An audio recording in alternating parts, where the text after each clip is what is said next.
Sabbath. Tuo-tuo mo na Sabbath. Uy, gibalhin naman. But the scripture is saying it's the Sabbath of the Lord, the seventh day. But what? Others said, no, it's already changed. Yes, it's true, it's already changed, but who changed it? But in the Bible didn't say change. The Sabbath is the Sabbath. We as an Adventist, do we set as an example to others? Not as just that, but a Christ-like character. Do we confess to others by the way we do, the way we think, the way we talk? Sa pamaagi natin sa pagstorya, makita ba si Kristo? O ba si makita ang demonyo? Kaya pamaagi sa demonyo, yan eh. Ay, kanasa, nagkakulong si Masiba. Ako kinasa pa. Ay, kanasa, simba man natin. Ako ko resulta na, di ba na pang simba yung suot? But a good Christian, a genuine Christian, maayon ka nisimba siya, no? Palagi nga na yung suot kung nisimba siya. Confessing to people that I am a Christian, showing that we are just like Christ. Mga kaigsunan. And the people during that time, the disciples were expecting also, balik ha? Naguna-una sila nga si Christ, sa man, He's a prince. Temporal ka rin, prince yun nga si government, may mo siya prince. They were thinking that way. But they don't think that the time will come that the priests, rabbis will hate Jesus Christ and they will overcome. That Christ will be rejected in His own nation, condemned as a deceiver, and crucified as a malefactor. This kind of thought, wala sila naguna-una ani. Yung maabot ni taknaan. Even though Jesus Christ saying that I'm going to die and be crucified and suffer. Ginagabalik-balik yun sa Ginoo. Pero ang una-una sa mga disciple, sa mga lahi, walang delikado mga kaigsunan.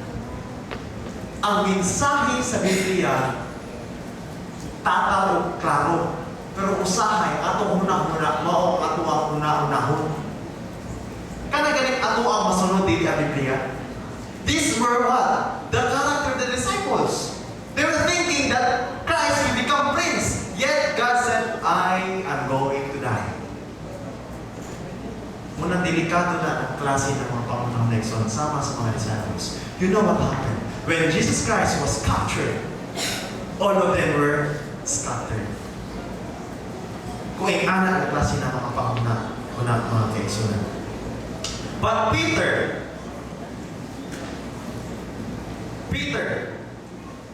nagtuon na pamuna-una, may mo siya, Lord, dapat dili ka mag-crucify, dapat Lord, dili ka mag-one. Ano din, Jesus Christ, Satan.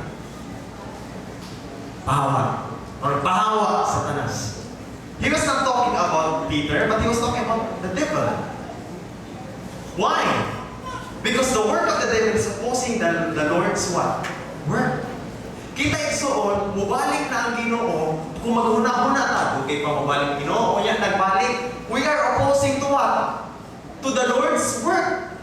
Kung sa ingon sa Ginoo ka Peter, kay gi-oppose man niya ang work, kailan siya mamatay. Jesus Christ needed to die. And Peter said, ayaw Lord, he rebuked Jesus Christ. Kung sa ingon sa Ginoo, get the hands, Satan, pahawa sa Satanas. Kung kita mga kaigsunan sa panahon, kamingon ta Ginoo, ay sa uli, ay sa balik, ay o yan na, dapat ay trabaho ng iskalibutan, o yan na balik Ginoo. Ang tubag sa Ginoo, pahawa sa Satanas. Why Satanas? Why the devil?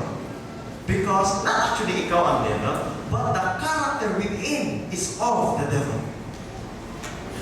The Lord wanted us to rebuke ourselves that we are going to follow Him, not to follow our own.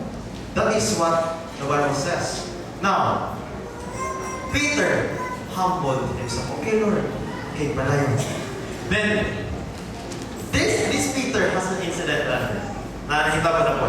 He was going to walk on the water. Sa water. Kabalo na sa story. Ito lang short. Lord, presumptuous ako. Ikaw din ang Ginoo. Palako mas tubig eh. Wala ko kung Ginoo. Ikaw din ang Ginoo. Tubay na kung biya Ginoo. Sige lang ako. Because of his faith. Right? Paglagaw niya, uy, nindot kayo paglagaw. Lamin na kayo sa pili, mga kaigsunan. Nagana yung magkampo ka. So, yung matubang dayon. Uy, maayo, ano? I'll go just like Peter. What an expression of faith. But it is, the lesson of the story is not usually about the walking in the water. But the point here is this. It is about taking our eyes off to Jesus. But when the time that Peter took off his eyes on Jesus, sugod-sugod na yung isolong unlod. Inga na ko biya tao sahay. Sa panahon ng masin, sunata, may mali. Masay, makalimutan sa Ginoo. Taon-taon. Down na lang yung sunan. Kung sa panahon na down nila, it's the good thing. Peter acknowledged his nothingness. Fisherman, may sunan, fisherman, kabalo na ako lang mo eh. Taas na akong hangin. Kung mauna sa tubig, mulutaw na siya. Pero sa panahon na itong panahon na, ano nanawag man siya Ginoo? Fisherman! Di kabalo mo lang eh. Kabalo siya manawag sa. But the time, he acknowledged his nothingness again. Lord, save me. This is Jesus Christ for. Pwede raman siya na, sige, I will save you. Lutaw siya kalit. Pwede raman siya malutaw kalit ka na galing walay kamot-kamot. Nga naman, physically, siya yung aming kapyo. Why? It is because mga kaigsunan, gusto sa Ginoo, ma-feel ni Peter nga mas nindot ba ng sense of touch? Mas nindot ng personal kaysa tawag. Tama ba? Mas nindot ng personal kaysa letter. Right? Jesus wanted that Peter will what? He could simply have kept him float without physical contact. He surely helped Peter realize just how much he had to learn to depend on Jesus. Kaya kita mga bata, pagkawa yun, diba? Mitag mama, densas mama, mugakos din sa mama, ma-feel din sa bata nga, wow, dipinsan ko sa inahan, ang mama na. That is, what? The best way, the best thing that we are going to realize that we need to look at Jesus as a personal Savior. Ang problema ng Kapitro, bisa pa na siya ingani mga panguna-una, faith, he has also down in his life. He denied Jesus 3 times. Kapag may igsoon, kanos kita mo na to, say word on it. It is the word compromise. Pag-kompromiso. Sa mga, kasama kompromiso, alam kung wala kakalo. Ang compromise kasi yan muna yung standard. Ning baba, gamay sa standard. Kano sa man, si Pedro, nga nahimo, naka-compromise.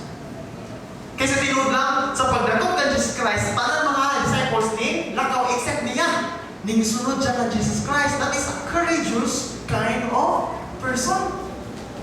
Kapalampat yun si Jesus Christ, ning sunod niya po siya. But, according to the lesson, the first compromise that he did was during that time when they were in Gethsemane. So, Gethsemane, so ano sa Gethsemane? Nagwasa sa Gethsemane, ampo. Sa panahon na yun, nga, ampo mo diha, ampo mo. Then Jesus Christ went and prayed. Now, kung sa Pedro, he prayed and slept. Natulog. That was the time, the first time that Peter compromised. First compromise. Nakasugod lang gani o first step sa compromising. Then it will nagsunod-sunod na nagsunod. Muna anak, importante ang pagpagkampo. Kaya ba tama po isang oras section? Kaya ba tama po isang oras? Siguro sumat. Then, isamarin lang na mo.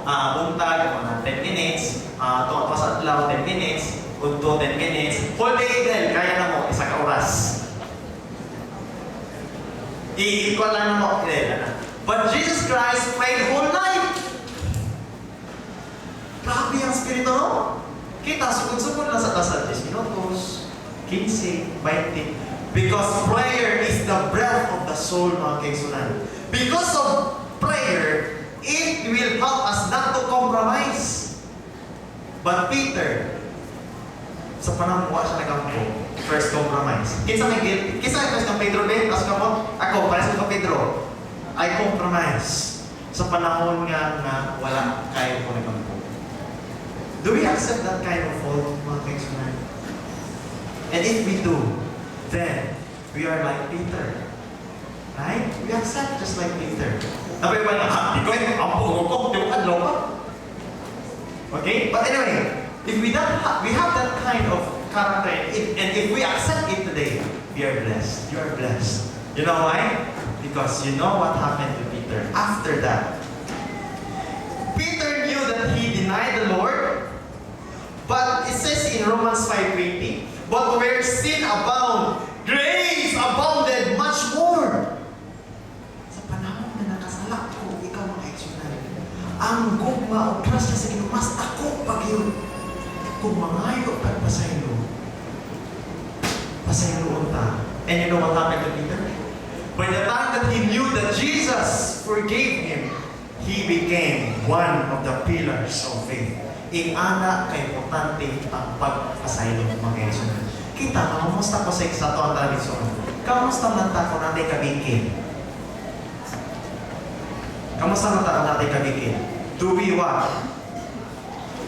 Do we forgive them? Because by forgiving, it will help others. And not others only, but you yourselves. We ourselves. And then, you know what happened to Peter? Peter became one of the pillars of the church. And he is what? Successful in his life. Di ba kana si Cornelius, dagan yung vision, gihatag si Nino. Peter was one of the successful what? Pillars of what? The church. Okay, in the summary, Peter's life was dramatically transformed when he realized his true condition as a sinner in the presence of Christ. Sa panahon na imo ako kita, ako i-acknowledge na kita, we are a sinner. Then, that is the transforming part of our lives. Peter rendered willing obedience to Jesus' commands and witnessed the power of Christ to accomplish his mission. Independently of his skills, as a professional fisherman, Peter learned that he must trust Christ sufficiently alone. Mga kaigsunan, nindot kayo ni ang topic ni Peter. Simple lang ang lesson igsuon. Ang lesson ni Peter at we apply today. He started, yes, have faith in God, then down, tindog na po, down, tindog na po. Until such time, tindog na barok na siya. Inga na atong kinagawin. Sa atong pagtuko, we believe in Christ. 9 times ka ma-fall down na. Don't worry, stand up again. Pag makasalan po ka, don't worry, stand up again. Pag matumba na po, ayaw na yung kapag niya, tindog na po. Stand again. Ask forgiveness. Until such time, hindi na ka matumba. May God bless us all this afternoon. And then, okay, mga kaigsunan, we have program this morning. So we will go directly sa casting of prayers.